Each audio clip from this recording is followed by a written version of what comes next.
तो आज दोस्तों मैं लेकर आया हूँ बहुत सारे मुखरा, सिर्फ सुनिए और बताइए कि कौन पसंद है और कॉल कीजिए। मैं जरूर आप लोगों को लिखकर कम दामों में देने का प्रयास करूंगा। कहाँ तू गे सोनावा हमारा छोड़ के गे ससुरारिया तक कैसे जिया पाऊ तोरा बिना मारी जाइबो खाई जहरिया हमारा छोड़ी के गइले गे सोनावा काहे तू ससुरारिया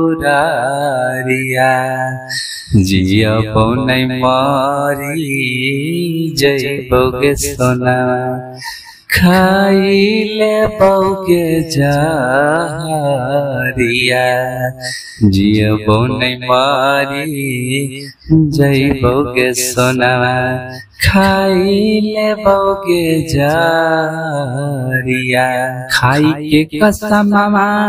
चलिए नु जाई पियावा के गे भीरावा खाई के कसमवा चलिए नु जाई पिया वाके गे भीरावा जरतौ मोरा लसावा के सुनाई है गंगा के गे तीरावा जलतौ मोरा लसावा के सुनाई है गंगा के गे तीरावा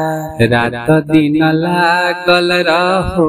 ही मोबाइलिए में रात दिन लागल रहो ही मोबाइलिए में मनाओ हिंसटा पर री लगे छौरी भेजो ही छौड़ा सन के दी लगे छौरी भेजो ही छौड़ा सबके दी लगे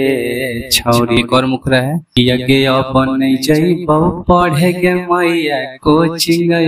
स्कूलिया गे अपन नहीं जाइबो पढ़े गे मैया कोचिंग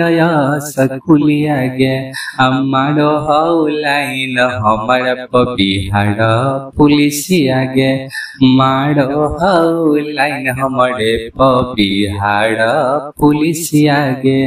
करो हो चेक लगाई के हाथ धारा वो हो गुलिया गे करो हो चेक लगाई के हाथ धारा वो हो गुलिया गे मारो हो लाइन गे मैया बिहार पुलिसिया गे मारो हो लाइन गे मैया बिहार पुलिसिया गे अब नहीं जाइबो मैया कोचिंग स्कूलिया गे। एक और मुखरा है रिपोर्ट लिखी दरोगा जी हवे कवन जतिया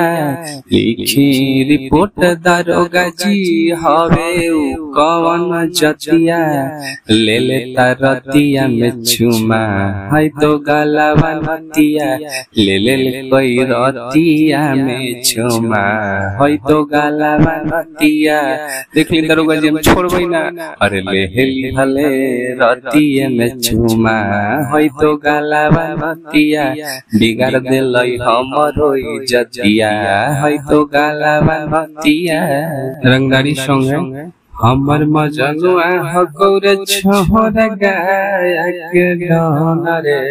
हमर मजनुआ हकौर छोहर गायक डन रे अनै थाना में लिखैबो बोल मोरला भाड़ा देतौ दन सोना नाना में लिखैबो जन हमर भाड़ा मरतौ।